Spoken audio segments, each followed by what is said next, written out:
Good morning and a warm welcome to our respected guests, delegates and dear friends. Today we are on the second day of the World Education Summit 2013, and how could the morning be better than starting with a plenary session that is on bridging barriers, moving towards education for all. As you all know, education for all is a very important aspect in education, and for this we are inviting Professor Prem Vrat, Vice Chancellor of ITM University, Gurgaon, as the session chair. Professor Prem Vrat. A big hand to Professor Prem Vrat. Would you please join us on the dais, sir? Professor Prem Vrat is also the former director of IIT Delhi and comes with a great, rich experience in the education sector. I invite Dr. Akhilesh Gupta, Secretary of University Grants Commission, to join us on the dais. University Grants Commission, set up by the Union Government for coordination and maintenance of standards of university education, is doing a great work by continuous emphasis on quality and standards. The Commission is ensuring that quality education is made accessible across the country to all regions and all sections of the society.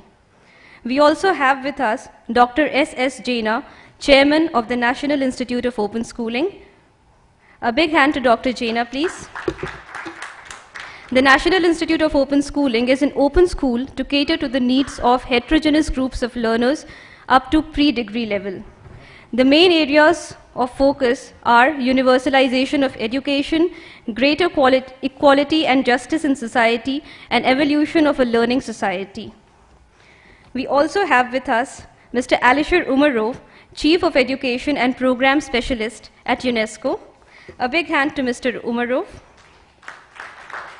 UNESCO has been focusing on bringing in education for all across the world, including diverse cultures, societies, and regions. Strengthening equity, inclusion, and quality is a major focus of UNESCO, and today Mr. Umarov will be focusing on how UNESCO has been working towards bringing in education for all. Without wasting any further time, I hand over the session to our session chair, Professor Prem Vrat. Thank you.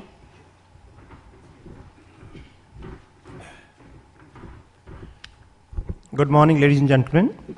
Our eminent panelists, Dr. S.S. Jaina, Dr. Akhilesh Gupta, Mr. Alisher Umarov, distinguished delegates, ladies and gentlemen. I am a stopgap chair, so in fact I was not prepared because I had to chair a session, regular session, immediately after this. Nevertheless, it's a great session. We have very eminent persons, at least two of them I have known, bridging barriers, moving towards education for all. Now, it's a known fact that the growth and development of a nation is linked with the quality of education and the accessibility of education. And logically, if our educational systems are well, then everything is well with the nation. The quality journey, either the quality of products or people, or quality of systems, begins with education and ends with education. And that's the context in which we are meeting. Obviously, a gross enrollment ratio of 13 to 15% is hardly a ratio that a developed country should aim at. And obviously, as an academic supply chain, a higher education can only happen if there is a supply from the senior education, from the primary, and therefore, unless there is an education for all, we cannot really think of having, aiming at a higher level of GER aimed at a developed nation. And therefore, in that context, what are the barriers that actually prevent people from having 100% access to education? Obviously, the theme of this session is that. Being an extremely relevant session, we have very eminent persons who in fact have tremendous role to play. For example, Dr. S.S. Jaina, the chairman of National Institute of Open Schooling. Now, open university and open schooling is one of the instrument of ensuring the accessibility of education to almost everyone, anytime, anywhere, to everyone, and therefore it's a very, very, very powerful session. We have Dr. Akhilesh Gupta, Secretary, University Grants Commission. In fact, perhaps the panel almost includes the total, encompasses everything. At higher education, you have the Secretary, University Grants Commission, who is the most powerful functionary in terms of ensuring that the health of the university system is good. And the open schooling system ensures that you have the, access of education at the school level, so that there's a continuous growth and supply of the academic talent in this academic supply chain. And of course, we have Alisher Umarov, Chief of Education Program Specialist, UNESCO, whom I had the privilege of hearing yesterday when he was, in fact, the inaugural session. And therefore, ladies and gentlemen, without spending more time on the preliminaries, it's my pleasure to now invite our panelists. I'll take them in the order they are listed. I'll first request Dr. S.S. Jaina, Chairman, National Institute of Open Schooling, for making his presentation. Since we have nearly about an hour or so, because we started about 15 minutes late, and we must complete the session in time. So I would suggest that if you have 15 minutes each in the first round, later on there can be a discussion, and we can have, if we're still left with time, we'll have some more filler questions. So over to Dr. S. Jaina.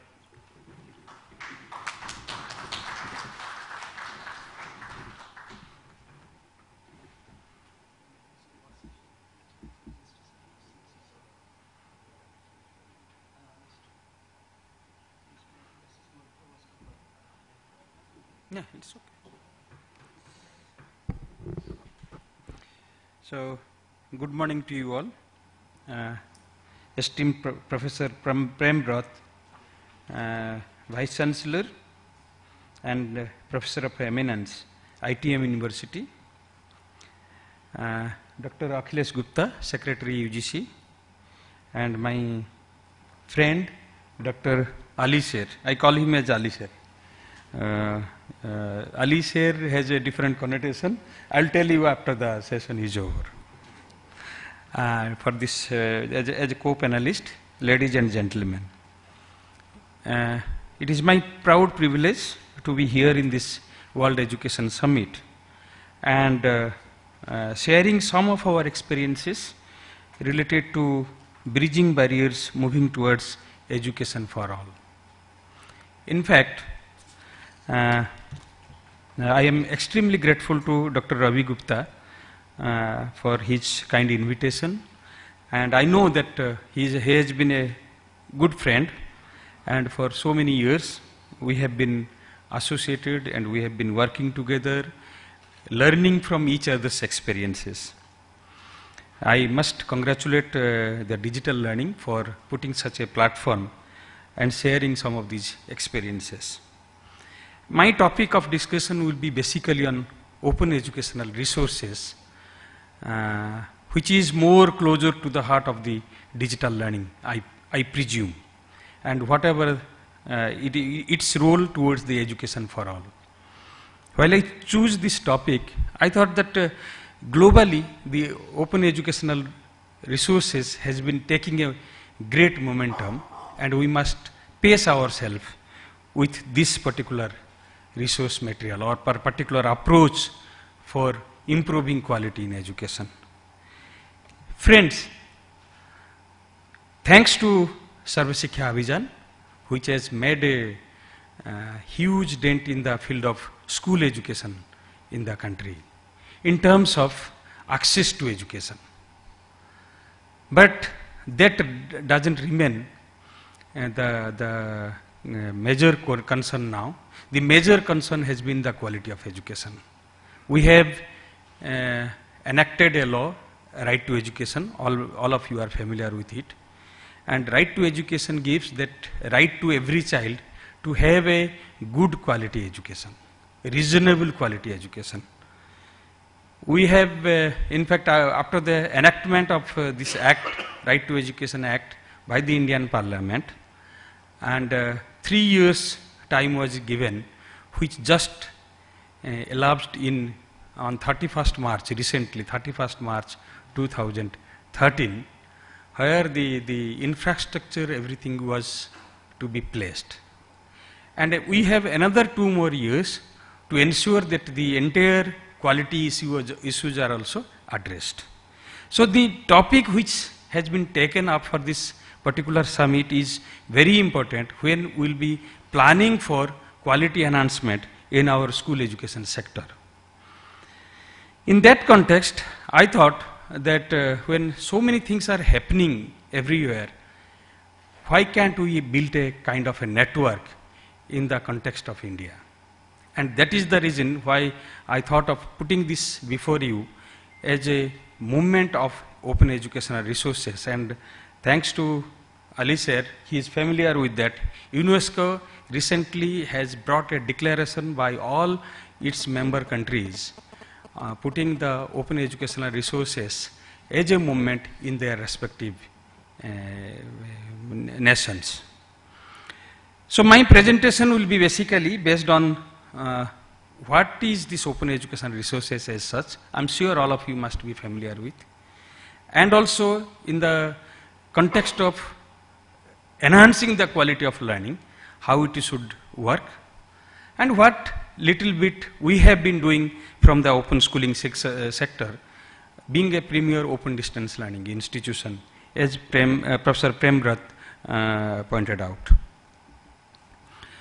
I would like to bring to your kind attention to this statistics, which is very eye-opening for all of us. When I look at the open distance learning system, there are 97 million children who are now eligible for secondary and senior secondary education.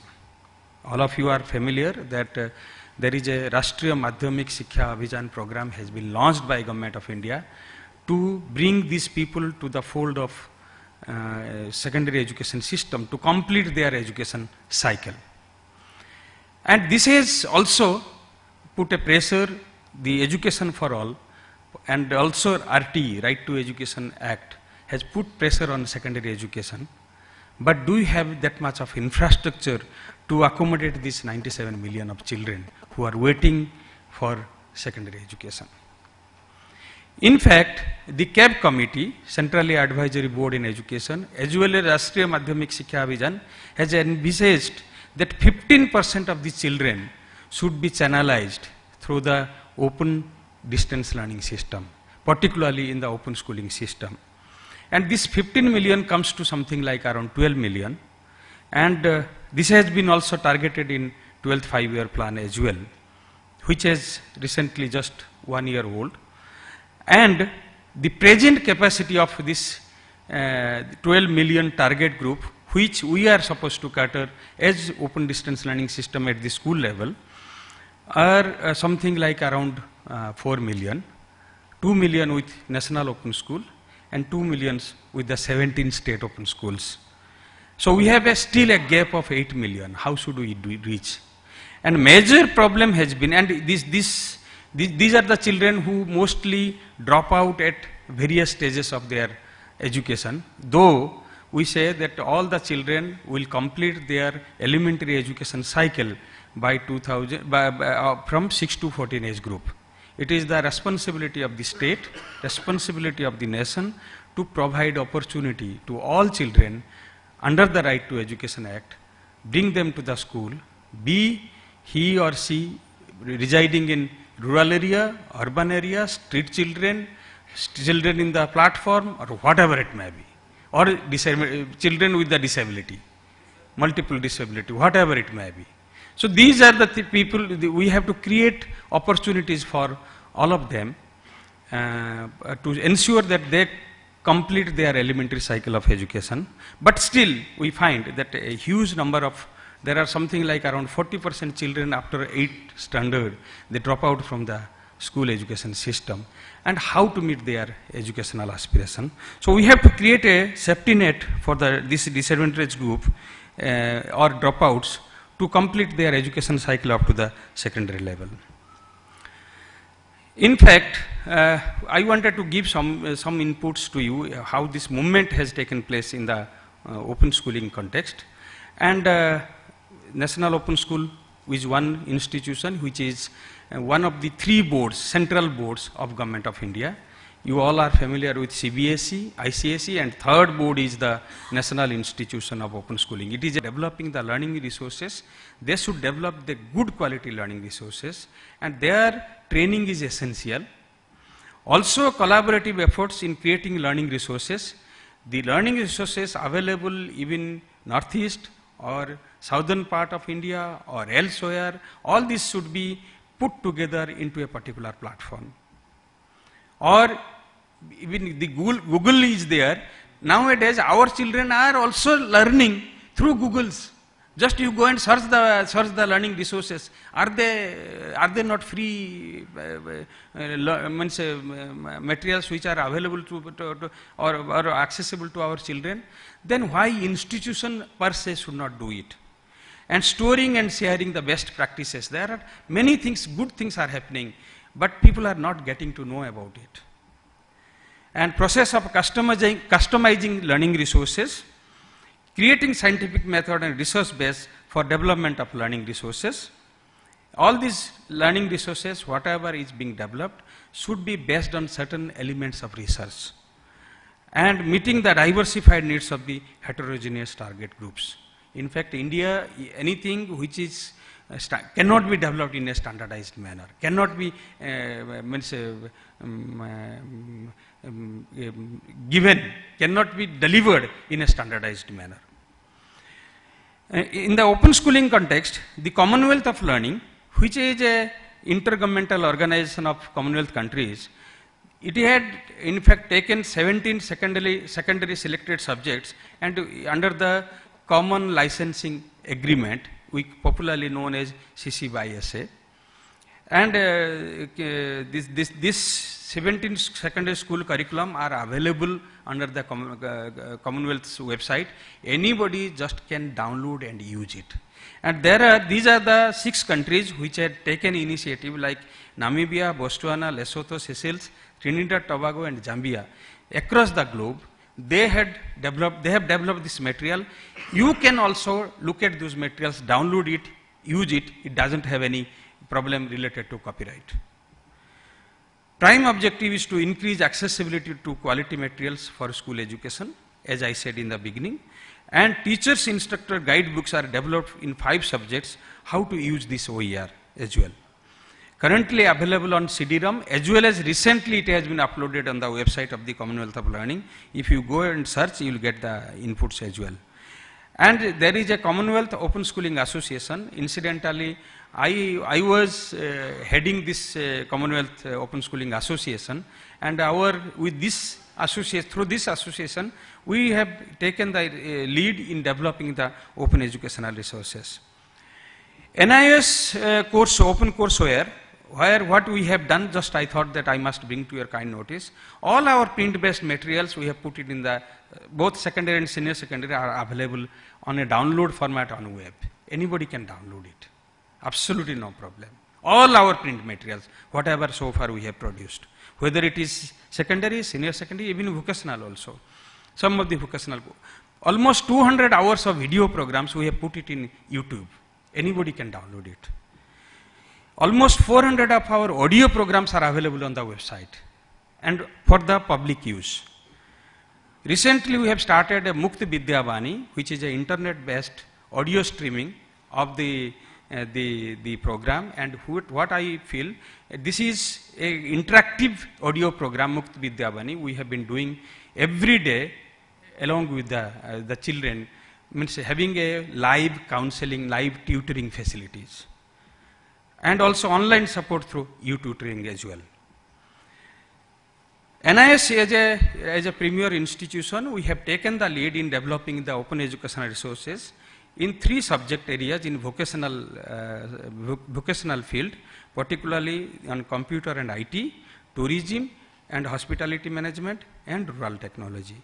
These materials, I request you, all of you, you can go to the NIS website, you will get, if you click the OER, you will get into this one.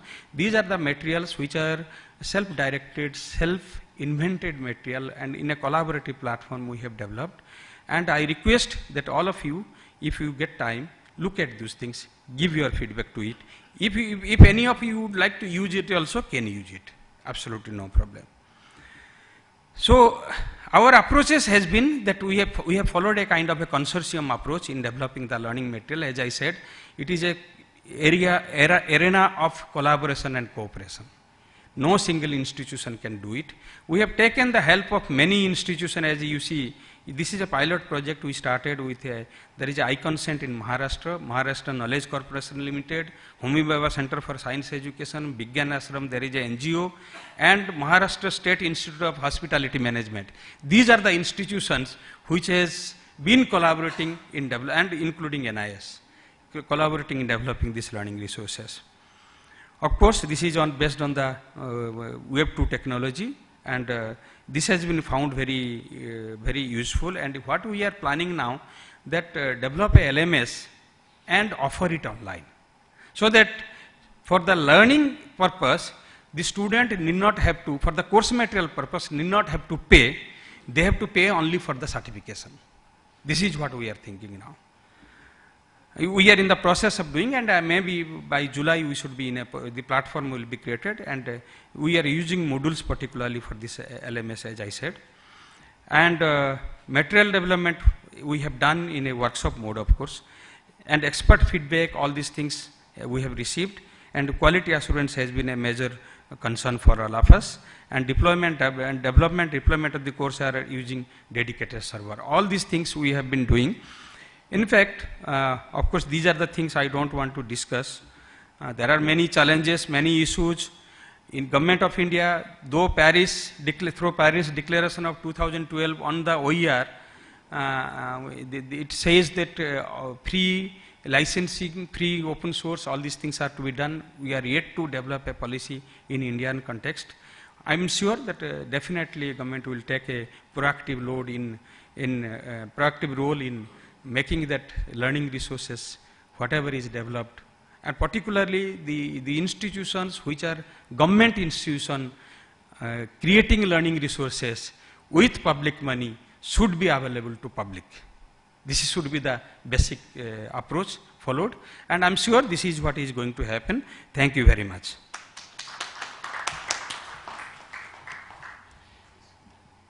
Thank you, Dr. Jaina, for a very interesting presentation on the availability of free open access learning resource material, which indeed is an extremely critical component for ensuring accessibility almost at all.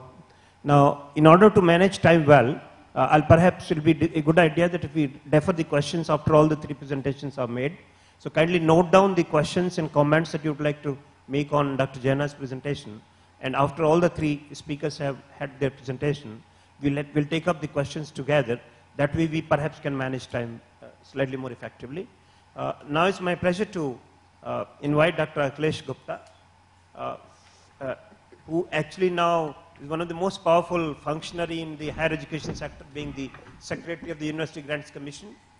And therefore, in fact, the two eminent panelists on my left and right indeed put together cover the entire gamut of education in this country, and therefore these are, I'm privileged to have been sandwiched by two extremely powerful functionaries. So Dr. Akhilesh Gupta for his views on breaking the barriers to education for all, particularly at the higher education, how to take the challenge of increasing the GER, which is indeed has been a major topic for discussion.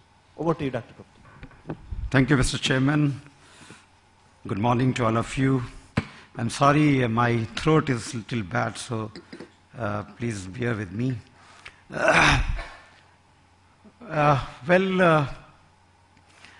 I'm very new to the higher education sector. I've been scientist throughout, but I've been given this responsibility of spearheading the higher education sector as a part of my job as Secretary UGC. As you know, this is a vast area, and I'm perhaps may not be worthy of presenting the entire scope of the higher education in India. I'll confine myself to the initiative taken by the UGC and what kind of roadmap we have for the future. Let me begin with the mandate of UGC. The University Grant Commission was established by an Act of Parliament in 1956. As you know, the education is in concurrent list. When we started after independence, it was in the domain of state governments. The one very important responsibility which union government has towards education is to determine and maintain the standard of teaching, examination, research and extension. And that is the mandate UGC has. Beside this, it is supposed to promote and coordinate university education.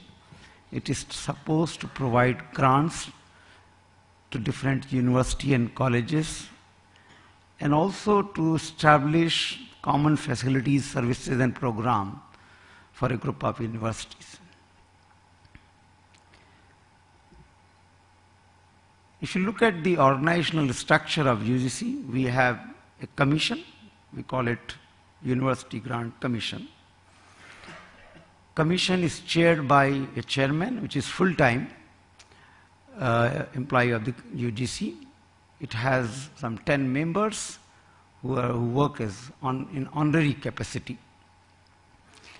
They are eminent scholars in the country who are part of this commission.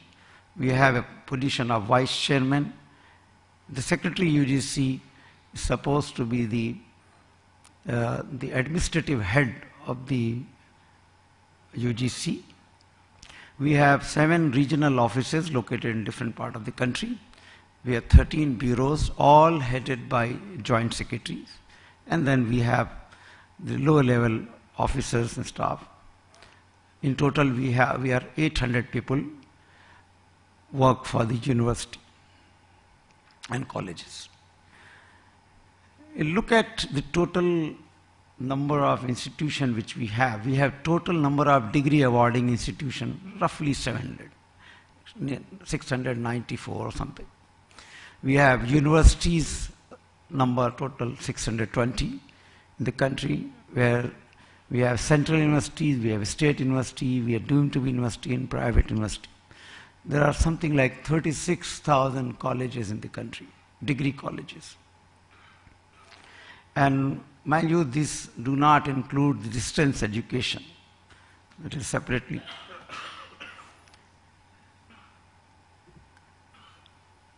If you look at the kind of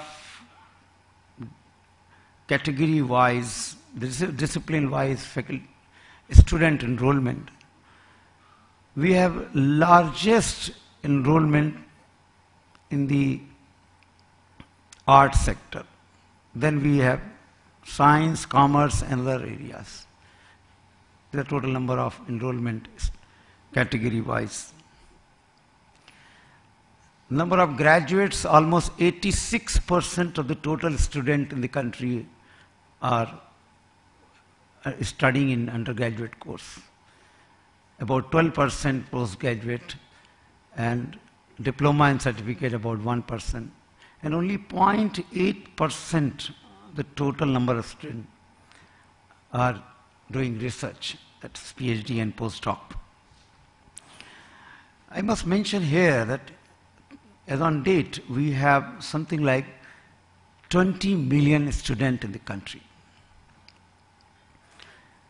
And I must, because I am a person from research background, must mention that even though the research part is only 0.8% number of students, but seeing the entire gamut of research, I am talking about including the institution, scientific institution, as well as the university and colleges put together. The government investment in research is roughly 0.95% of the GDP, and country is aiming to increase this percentage to 2% in the next, at least by end of this plan period. So there is a focus of the government on research and innovation. If you look at the total expenditure of higher education, we are roughly around 4% in total higher education. out of which about 1.3% is of share of the higher education. Now, basically, if you look at the broad goals of UGC, or rather I'll say broad goals of higher education in the country, there are three main pillars of this goal. One is providing access or expansion. Second is equity, and third is excellence. Many people question that there is a dichotomy. There is a kind of the contradiction or mismatch among the three. If you increase the access, excellence may be compromised. Or if you increase the equity part, that might also compromise the excellence.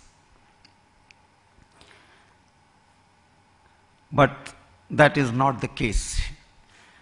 I must mention that India is a unique country. We can't adopt a model from anywhere else in the world. We are the country with so much diversity: caste, creed, religion, region, food, economic status. And you just can't work on excellence part alone while creating access. Equity is part of the country policy for progress, for development. Development cannot be without including people in the weaker section, or without including people from the poorer areas and region and religion. And therefore, the equity cannot be left out while making excellence. This is the challenge which we face, that while we are targeting a 30% of GER by end of this 5-year plan, from today what we have 18.8%, we have to keep in mind that both the equity and excellence also are addressed with equal emphasis.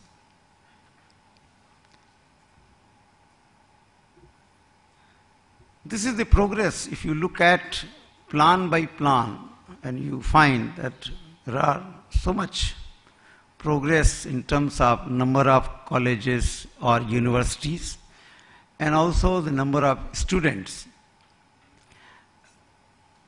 how they are increasing in number.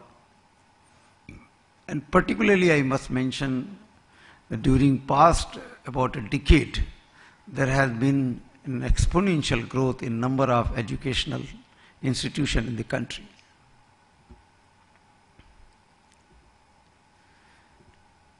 As I mentioned that, we decided, consciously we have decided, that when we are taking initiative, then we need to address access and equity together.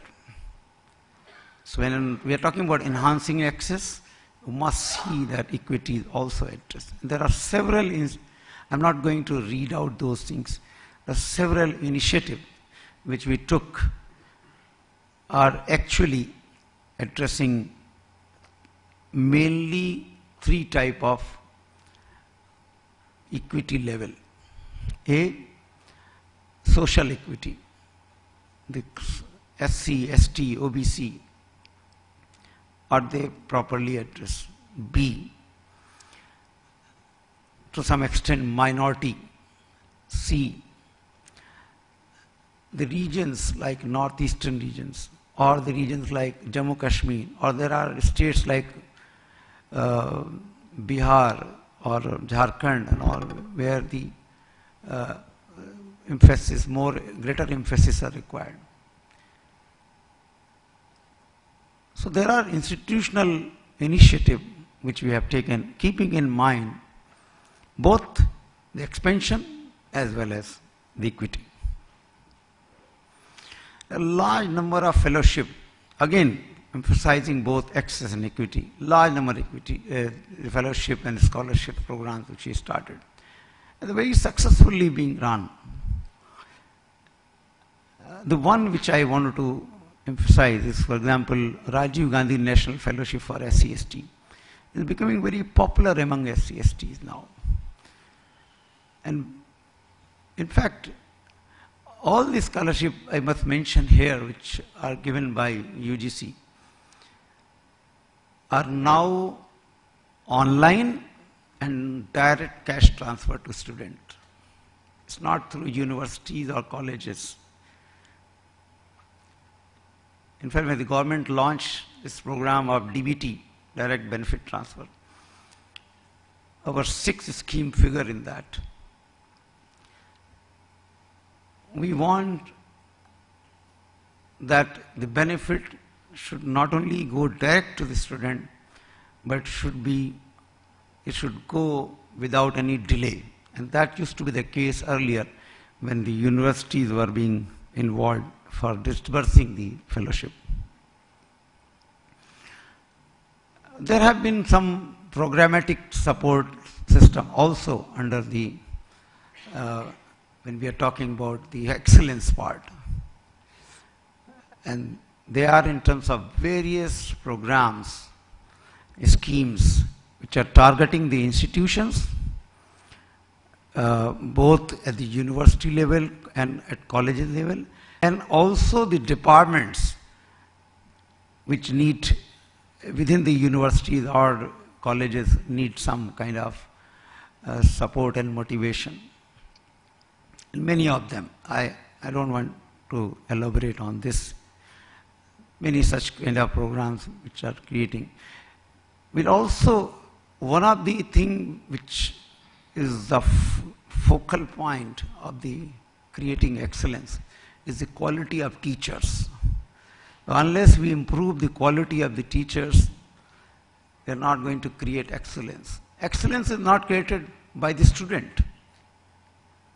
It is created by the teachers. In fact, this, when we were evaluating the performance of the various universities, we found that some of these state universities are doing exceedingly well as compared to the central universities.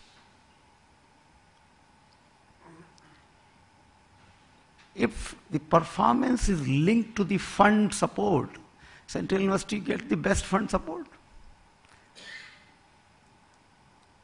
But some of the states, they emphasize on the quality of teachers.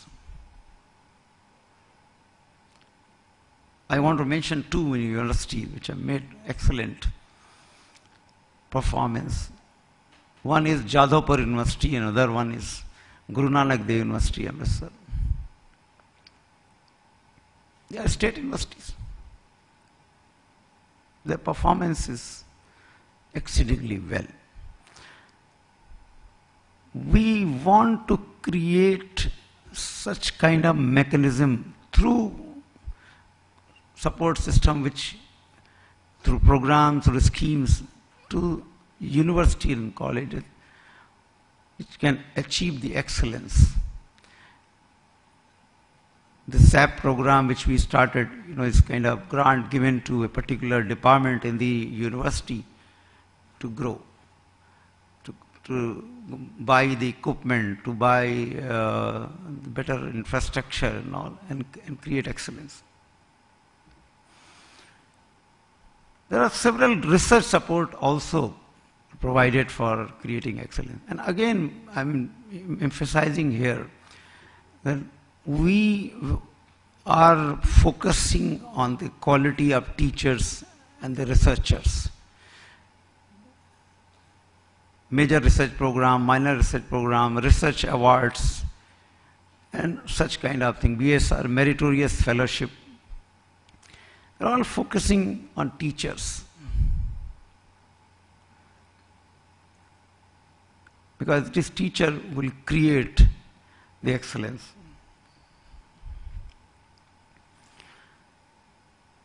We have taken several new initiatives. faculty resource program we started. We are starting a very interesting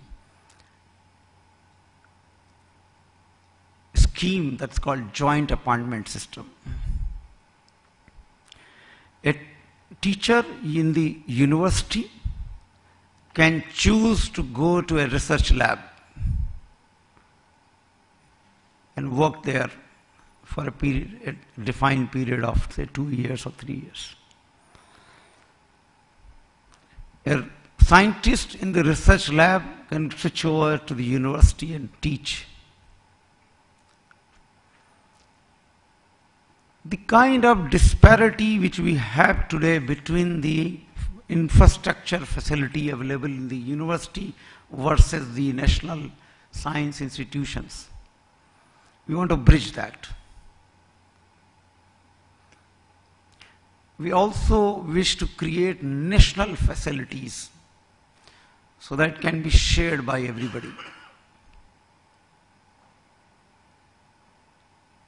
We are focusing on innovations.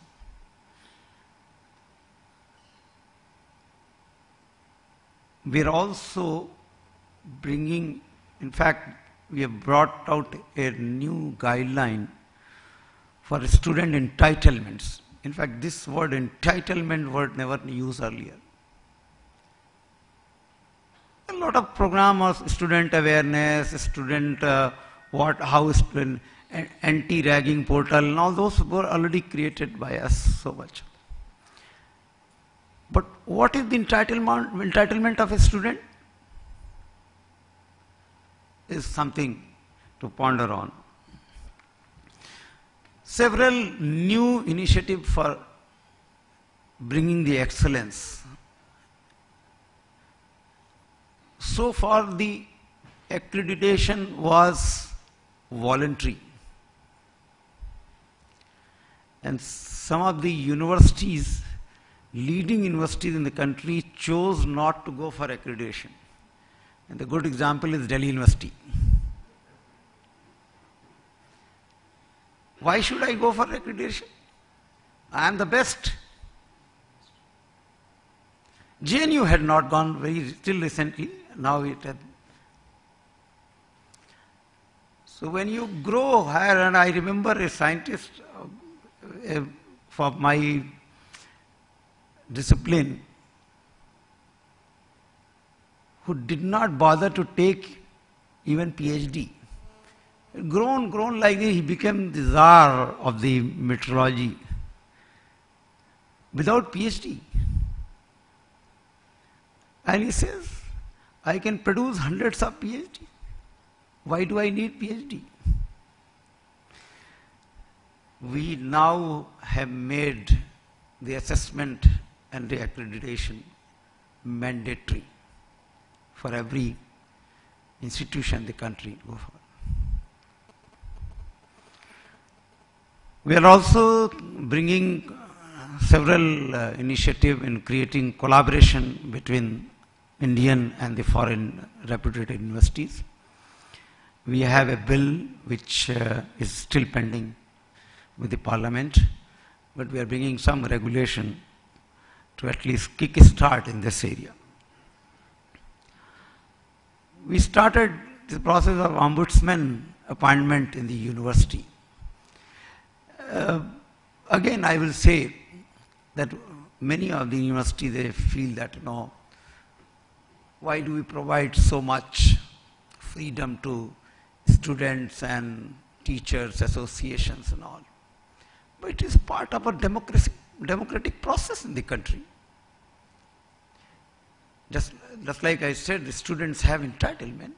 Students have several rights. And there are several problems taking place in terms of ragging is one part, but there are several things about where should a student go? Where do they go? When I took over Secretary UDC, I found my mailbox is full of complaints from students and teachers. Is it not humanly possible to address all of them, even if I wish so? we have created this new guidelines for the appointment of ombudsman in the universities.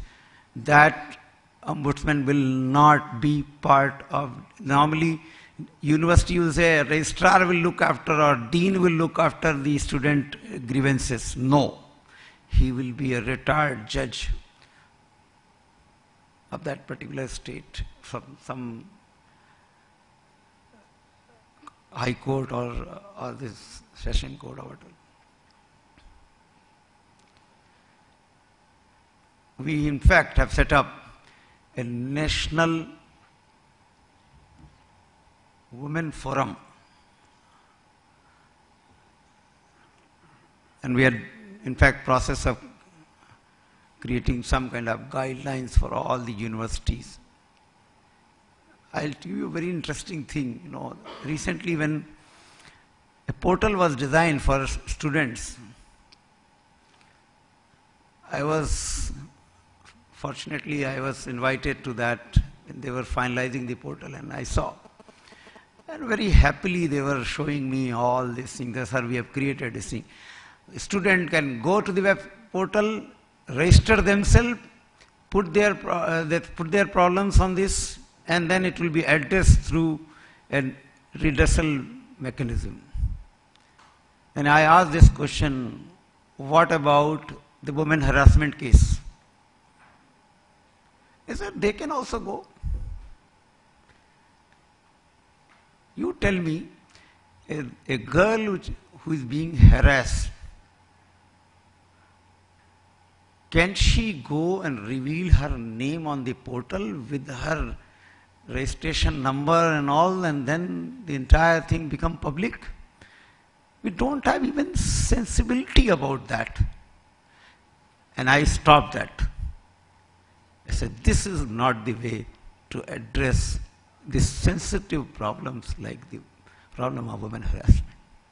Anyway, so there are several things which we are working on, the research focus system on. Mr. Chairman, please let me know how much time I have. Yes, almost. Okay, so let me come to another 5 minutes I will take, and several research initiatives which we have taken on these things.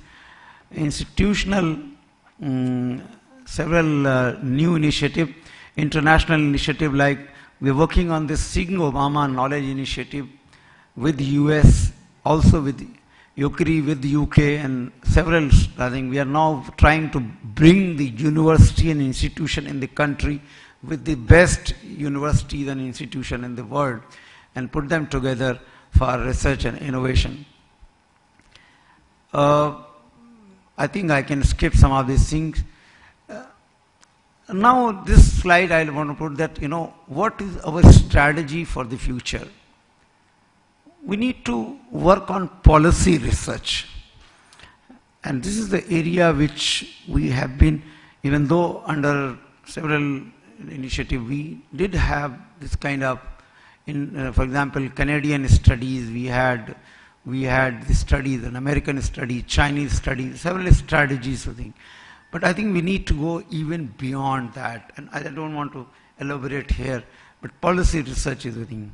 We are establishing think tanks, discipline-wise. And this work has been completed. So far, the states have always been feeling isolated. And we are now, in fact, there is a mission which we are launching on the lines of Madhyamik Shiksha Abhiyan and Shiksha Abhiyan. We are launching a program called RUSA, Rashtriya Uchchatar Shiksha Abhiyan. And we have earmarked a lot of fund for that. We want to bring states more closer into our work and trying to work with them for promoting the higher education in the country. There are many more. There is a concept of Meta University which we started, this experiment we have done. I think I can skip some of this thing. I just wanted to mention that we started a new program on the innovation, and we have now in fact invited expression of interest from the universities and universities with A-graded level of the accreditation to submit this kind of proposal to us on 3 count: the universities, innovation programs and cluster. And this new initiative which we have taken in 12th plan is expected to bring a new direction to the research and innovation in the country. There are some international initiatives. I don't have time to elaborate, but as I mentioned that we are working with many countries, and also want to mention that we are now in fact strengthening our regional cooperation. Last week I was there in Kathmandu. We had a meeting of the heads of UGCs and the equivalent bodies in the region, and we have in fact decided to work together in the regional cooperation, a very strong regional cooperation agenda. We are also creating authentic database. This is absolutely required, and I don't have time to elaborate, but one thing I must mention that we are very poor in data collation and collection and the integration. That's a very important area which we are working on. Thank you very much. Thank you, Dr. Akhilesh Gupta. Of course, I understand that for such a wide spectrum of coverage, you need more time. Indeed, in fact, he has given a very comprehensive overview of University Grants Commission and some of the new initiatives that are being taken, which indeed I am sure would reflect on the enhancement of quality and excellence in times to come. Thank you, Dr. Gupta.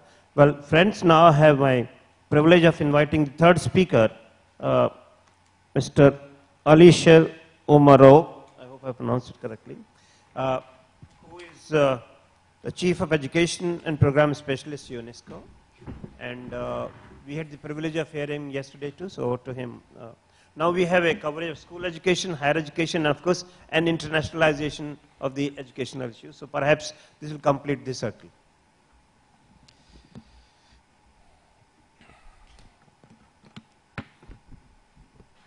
Dear Professor Premvrat, dear Dr. Jena, Dr. Akhilesh Gupta, friends, I think as I started yesterday referring to my previously speakers, I will do the same here. I want to make 3 points what I withdraw from the previously speakers. First one, I have similar feelings which had been highlighted by Dr. Akhilesh Gupta, and that actually my voice. I have similar problem with voice. I think these days we are speaking very much and very much abusing AC. Second point is all our previously speakers, they very much highlighted very innovative ways to approach education for all. And that actually one of the things why we all came here to discuss on this so-called global summit platform about issues, how to achieve education for all goals, but to make this 16th and make it achievable within coming less than 1,000 days. Because the global goals, it's actually have to be achieved by 2015. And we recently exercised in India another similar exercise. I think for RTE Act, we've been always looking forward how government, central government and state governments, they will fulfill their commitments within RTE Act by 1st April. And I think you understand it's not only media, the practitioners, people, parents, students, they've been concerned on this fulfillment of this act. But similar feelings will be by 2015 when all countries who sign this Dakar Declaration will come and say, yes, we did well, or we should say we have to think about 2 other things. Either to extend the deadline, which is, I think, not allowed, not on national level, not on international level, but also it's about how to what to do beyond 2015. That's why in my say, presentation, I'll try to go through several issues, and I will try to refer to the Dr. Gupta and Dr. Jana's presentation. First of all, I would like to congratulate you again that this week is a global action week for education for all. That means all over the world, all countries, especially NGOs and civil society organizations, they are trying to do a big push to the government and to the partners in order to make them understand that education for all 6 goals must have to be achieved by 2015. And one of the biggest providers of these goals, this is the teacher. Here I am very much supportive to the idea what Dr. Gupta said. The excellence of students very much depends on excellence of teachers. It's very rare cases we have students who made their excellence and they become more exceptional case without excellent teacher. Behind of every success of student, there is an excellent effort done by his or her teacher. That's why we all say every child needs a teacher. Our World Education Summit, when we've been discussing with Dr. Ravi Gupta and his staff what will be the topic for this year, it was very debateful because first, 2011, the first World Education Summit mostly concentrated about innovative approaches, modern technology, etc. Last year, we tried to look to the issues more broadly, saying about the educational leadership. But this year, we agreed that our focus will be on strengthening equity, inclusion, and quality. Because these 3 areas where we have to have joined our efforts. I have this picture, maybe some of the participants who participate in other conferences have seen I show in other conferences. This is a very well-known case where people describing what is the elephant about. And when we talk about, say, education in India, initially my slide called school education, but after Professor Gupta said here about higher education, I decided to cancel. It concerns all education in India. First of all, unfortunately, being, say, non-Indian and coming here only 1 year ago, and keep reading every day newspapers and watching TV, especially this shocking news or breaking news, etc. I learned everybody knows what is bad in Indian education system.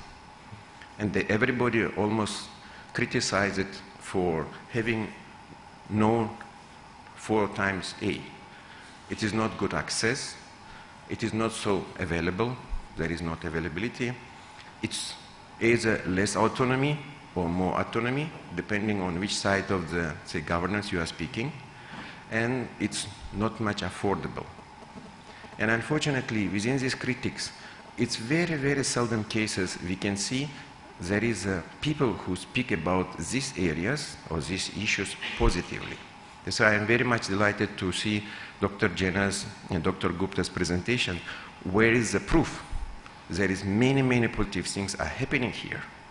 And we are, being in UNESCO, an international organization, we're receiving many requests from other countries to come here for study visit, to come here to learn the best experiences.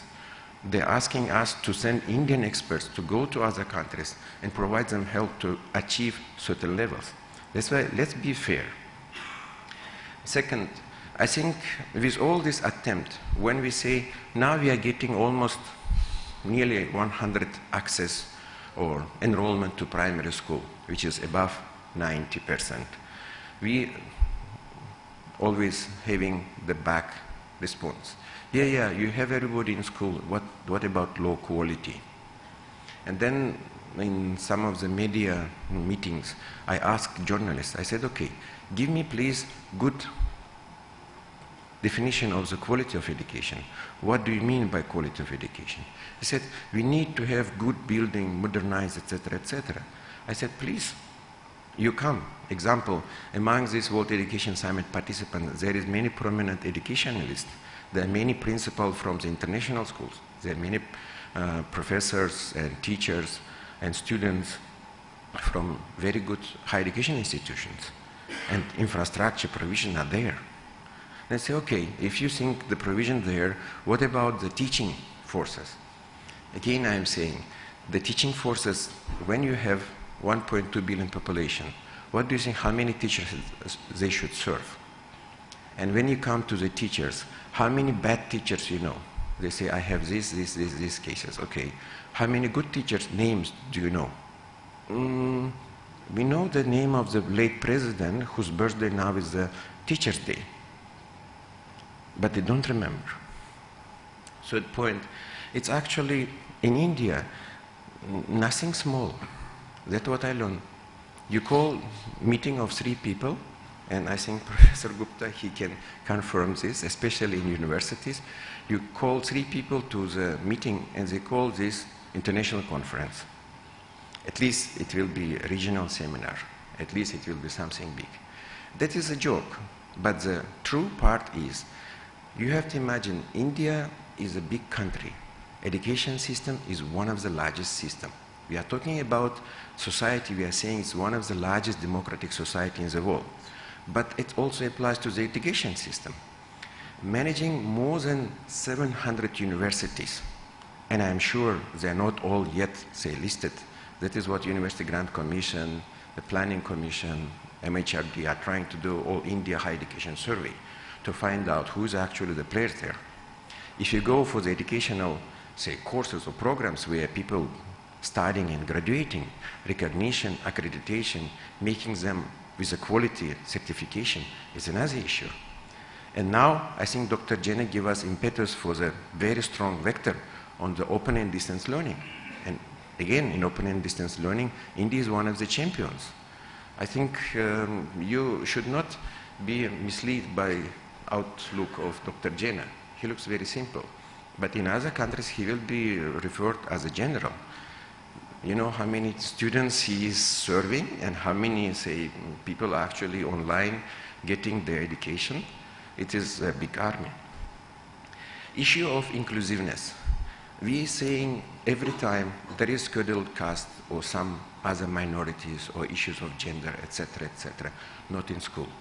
But again, we are not reporting how many already of them in school. I think there is 2 slides in Dr. Gupta's presentation which says about support of girls to get their higher education and to get the scientific degree. And I think this is one of the good things to show. But with saying this, it is not about moral preaching. I always delighted, after all these debates, at the end, before going to the coffee break, people become friends because they have a hope for betterment in future. But here is a gap. First of all, we are saying always how we concern of the education system and how we evaluate it. We are talking like this teacher, professor.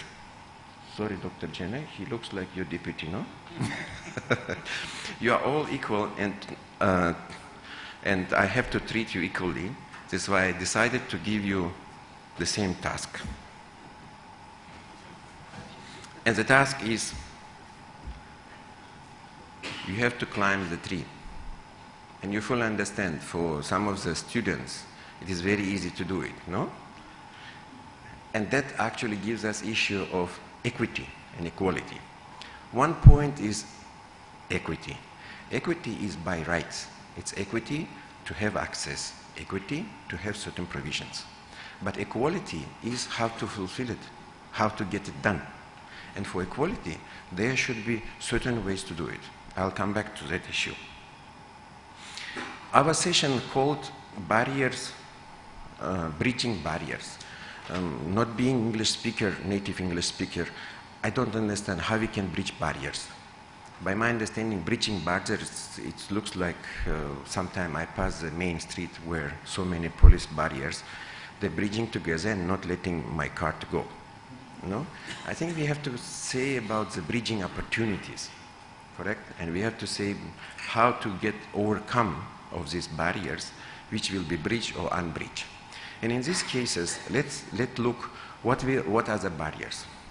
Barriers, I think, by grouping, this is one of the good websites. I took it from UK website, which groups by structural, which says social, economical, environmental system barriers, institutional, there is certain organizational policies and practices, there is a cultural barriers, and there is personal barriers. And we are talking about how to get over these barriers. In this regard, there is many good points since we are talking about equity, inclusion, etc. First of all, this is RTE Act. RTE Act actually provides very good legislative provision to get free and compulsory education for children from 6 to 14 years old. But since last 2 weeks, when Indian government accepted full-fledged Convention on Child Rights, and now by that law, India recognizing everybody who is below 18 as a child, and most probably we are going to expand this RTE Act, maybe including even secondary education. Who knows? There is certain points for structural, but unfortunately in these structural areas, again, we are very much looking how to get everybody into school, into the physical structure. But when we say structure, we have to understand structure, it's open. And that open structure, again, the example here, we have NEOS, who are actually providing very, very good courses, and they're very democratically open. I even did some, say, tries myself, and now I think I have to think to apply officially to Dr. Jenner for some certificate. What is the point there? For these structural provisions, unfortunately we understand only infrastructure, building, or this, say, IT provision, or etc. We have to understand there is structural provision of where I will go next with my previously education certificate. For example, with primary school certificate, I go to secondary. What I will do after secondary? What I will do with my higher education? Because we are talking about expanding and providing as much as possible higher education to those who want to have it. And that is a huge task for UGC. And UGC so far, by my understanding, handling well. Because I just told to Dr. Gupta, I know last week it was a University Grant Commission's meeting of SAARC countries in Nepal. And I know how it was difficult. Other colleagues, they complaining to Dr. Gupta about UGC business. But again, when we're saying about the continuation, we should not forget the continuation usually comes with recognition of your prior learning. And that is not yet in India. There is a framework developed again by NEOS, and that actually gives very good hope for future for people who didn't have chances to get their prior education recognized, either by literacy courses, either by vocational courses, etc. Now, I think if we just continue in all these structures, we have to think again, who will be providers? One is the issue to prepare a school teacher. And school teacher, again, primary school teacher, I think it's very clear. Do you know how many primary school teachers do we have in India? Not many, no? 12 lakh? 14, 15? That is a test which usually people come for educational meeting. They should know if we are going to talk about educational statistics. It should be handy, no? Another point, what is the teacher-student ratio you think is very good to achieve quality education? 1-to-1? 1-to-1 is ideal. And you think it is good?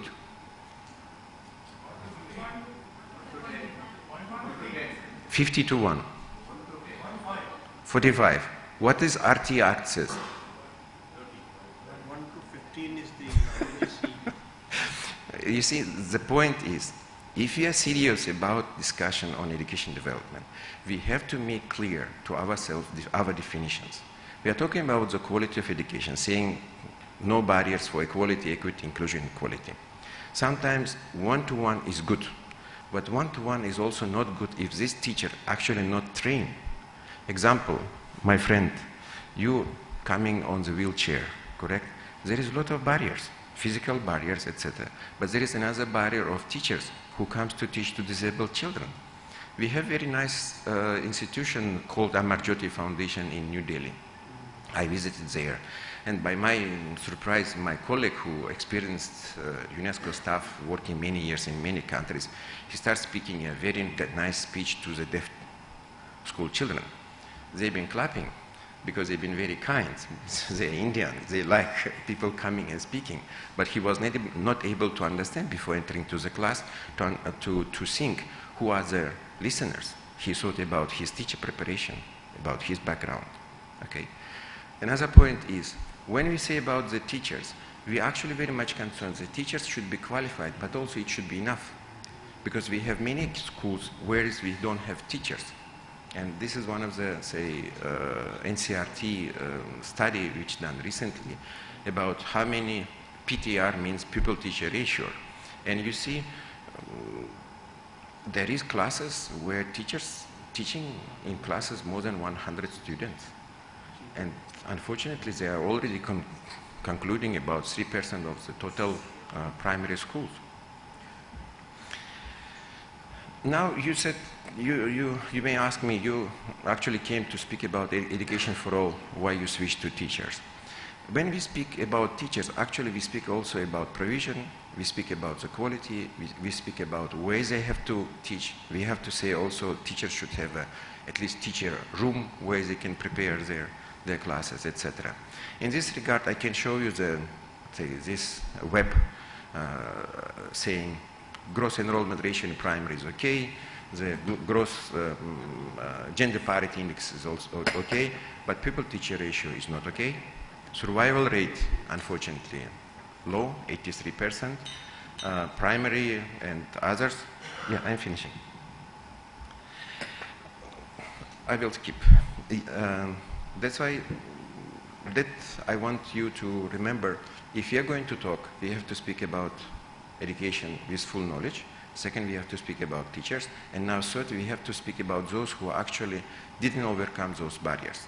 Yesterday, when I speak, Dr. Sinclair, she said, yeah, there is different statistics. Now, for today, I got official statistics. By official statistics, we have 81 lakh out-of-school children in India.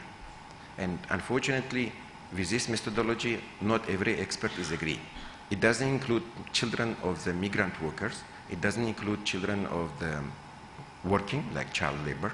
It doesn't include those who are actually disabled, okay, because there is different counting, and there is not actual picture of those who drop out. Now, when we speak about the problem, we always have to speak about the solutions. And I think some solutions I'm not going to repeat which had been presented, like NEOS has equivalency programs done by open and distance learning. There is, for those who is above 15, there is literacy courses and other courses done by National Literacy Mission Authority, and there is many other, say, tries. But everything comes back to quality, and by quality, we are not there. That's why I would like, in other sessions, we have to concern about the quality more. Last but not least point, quality, teachers, etc., everything good. But whenever I pass nearby school in my enclave, I'm not seeing that teachers are speaking with respect to students. And that is the one point which I want to conclude and ask you. If you want to think about the global citizenship, overcoming the barriers, etc., we have to start speaking about the tolerance. And it's about the passion, about the dedication. Thank you very much. And thank you, Dr. Alisher Umarov, for, in fact, he definitely needs more time, but then time is a constraint. Well, friends, we, in fact, it was by choice that I wanted to defer the questions later on to manage time. We just managed to be there by 11 o'clock now. That's the scheduled time to close. But we did start 15 minutes late. And I have another session at 11. So with the permission of the organizers, maybe some 10 minutes we can, okay. So we have 10 minutes to, have a discussion on 3 extremely important presentations on barriers to entry to education for all, primary, higher education, and of course some of the very important barriers for structural, institutional, cultural, and personal barriers, which Dr. Alisher Umarov beautifully pointed out. So over to you for questions. You may briefly mention the question and tell to whom, which of the panelists it's intended for.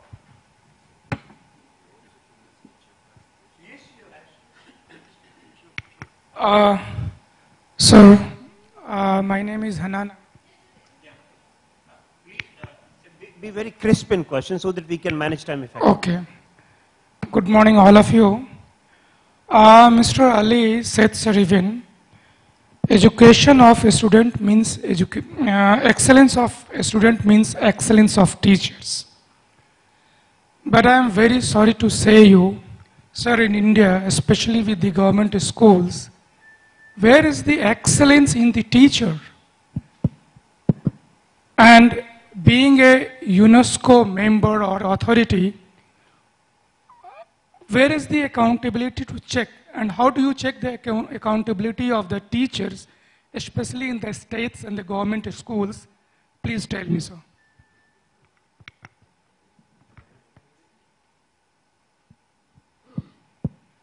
Thank you.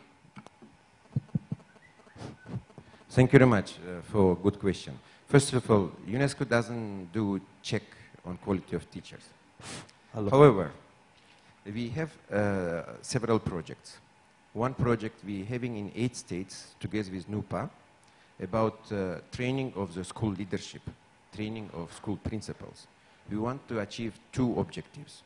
First of all, we would like to have school principals to understand the quality of teaching issue and the issue of the continuous teachers' professional development.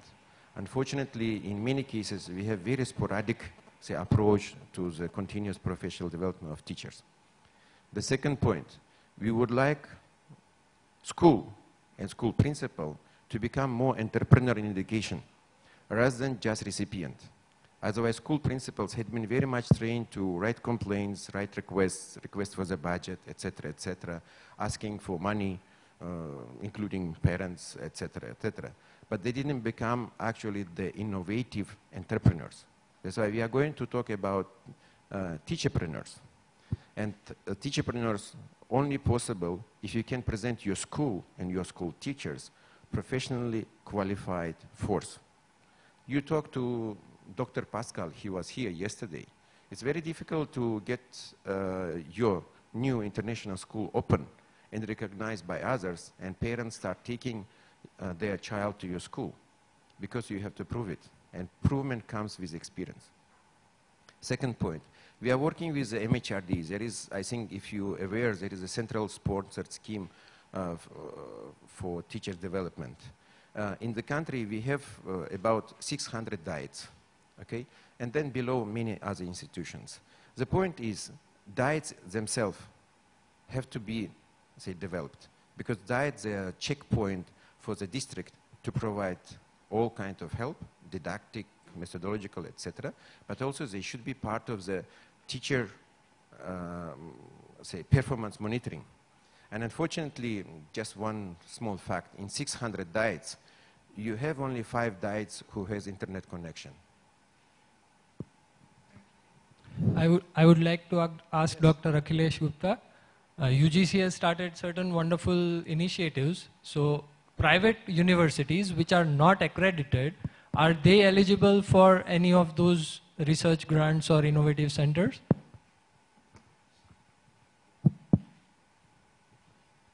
Well, we had taken a very good decision some time back. If you are not 12B recognized, there is a 12B clause in the UGC Act, then you won't get, even if you are private or government, whatever it is. Even if you are a private university and you are 12B recognized, whether you have got accreditation or not, you get support on 1 count, or rather 2 counts. The support for the student, all fellowships are open to all private universities, and research grant which is going to the teachers. So we thought that, for serving a private university, the teachers should have the same privilege when they work in the government university. So teachers and students will get all what the government university will get. Hello. Good morning. My question is addressed to both Dr. Jana and to you, sir. For the NIOS, how do you plan to rectify the serious flaws in the examination system? I'm talking about what happens on ground. I am an NIOS coordinator and we struggle with it right across. And the question to Dr. Gupta, sir, is accreditation. We go to NAC A-grade colleges and we find them quite, to put it diplomatically, not on par. There are serious flaws in the accreditation system. You get A plus or A with potential for excellence. The potential is not visible when we check it on ground. How do you propose to redress the situation? Thank you, sir.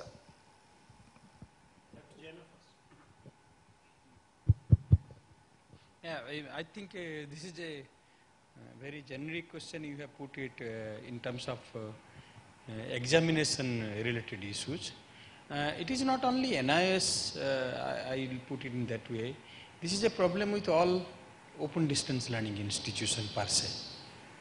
My experience in working with more than 2.5 decades in the open distance institutions, because we have heavily we have to depend on the type of quality support that we get from the formal educational institution to run our program. This is the basic issue. So what I wanted to say, of course the examination issue is not there in the formal education setup, that also is not there. Even state boards, including CBSE, all these problems are there. Now what we have to do, I think, we have to collectively take measures on how to prevent those malpractices. This is what I feel. And we have been working on towards that direction. I will tell you the only one thing which can minimize this problem is the technology.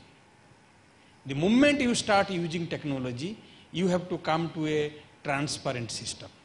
Technology can bring you a transparency. I think open distance, NIS, we are working towards that direction.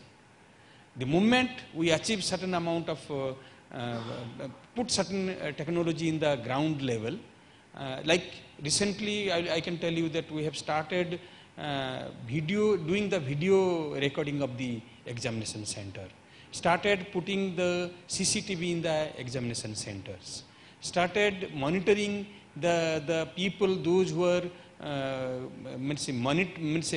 putting as a flying squad through the mobile technology, mobile telephone itself. All these things will help. The technology will definitely facilitate in minimizing these things. This is what I wanted to say. Thank you. Well, you are right that the accreditation process is not as per the expectation, and you should appreciate that a country of this size, when you go for accreditation of institution, it becomes very difficult. There are two parts of the accreditation process. One is called assessment, where the institution themselves have to self-declare that what they have. And there are various parameters into that. I'm not going to that. And then the team goes and see whether those parameters are in place or not. Well, it is all, I agree that it is committee based, and committee do have some bias for something. And it is challenging now with the kind of mandatory accreditation system which we are bringing. It will be very big challenge for this thing. So far, if you just wanted to give you a figure that only some 7,000 odd colleges are only accredited.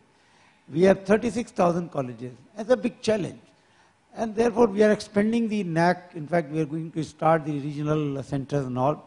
But I wanted to mention one part here. The grading A, B, C should not be seen in terms of just their outcome and output. I mentioned in my lecture here that when we are seeing excellence, never forget and ignore equity part.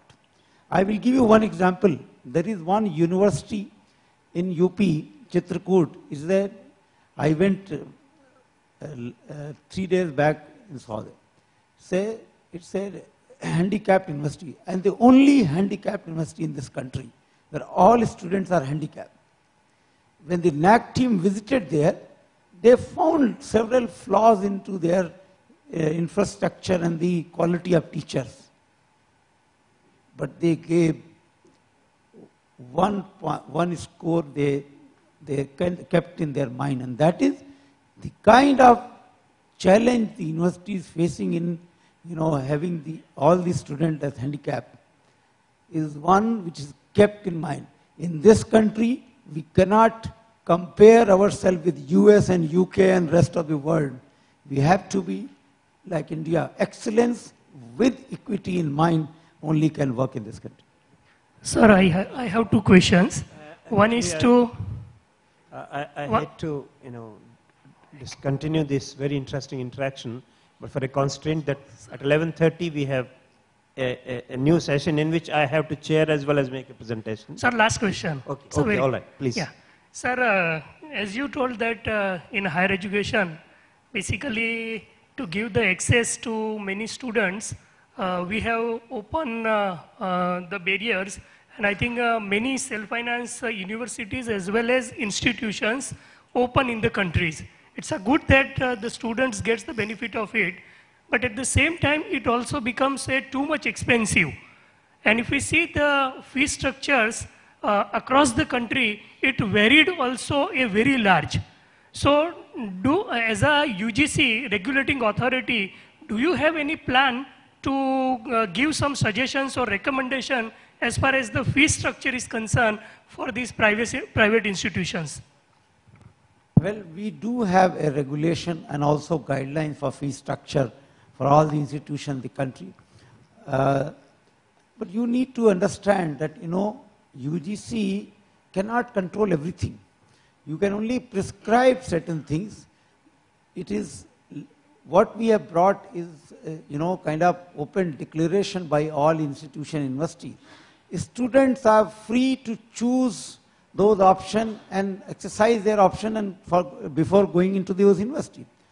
But, so therefore, while we have certain framework for regulation, which we need to exercise, we also need to give some freedom to the institutions and freedom to the student.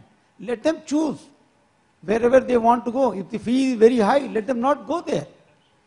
But there are regulations and there are guidelines which we have prescribed, and also there is one clause that if the declaration by the university or institution found to be wrong, and students are being charged more than what they have declared, then that university will be taken for task. Thank you. I think if you want to know more about private universities, the next session is exclusively devoted to private university system. Well, friends, I think this is the time to conclude, and it is my privilege to thank all the three eminent speakers. Dr. S.S. Jaina, who made a wonderful presentation on the open learning systems, particularly for the schooling level. Dr. Akhilesh Gupta, who gave a whole spectrum of how UGC is facilitating higher education, and Dr.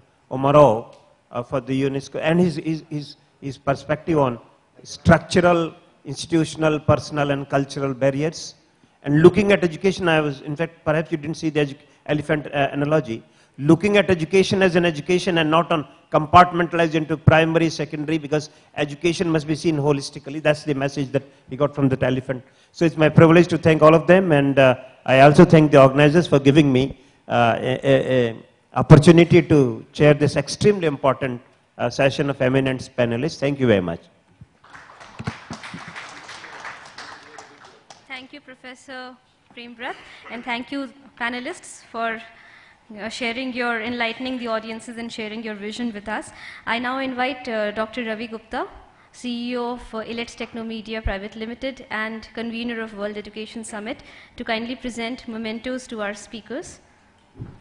Starting with Dr. Akhilesh Gupta, Secretary, University Grants Commission.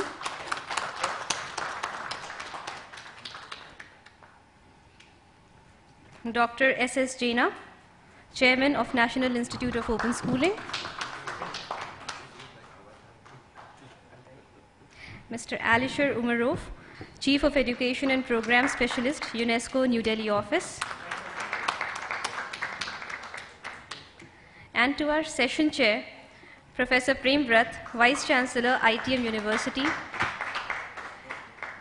who respected the discipline of the session and kept the paucity of time in mind. Thank you so much, sir, for keeping it within schedule. Thank you all the guests and all the delegates for being a part of this session. We take a short break of it's a tea break and a visit to Expo.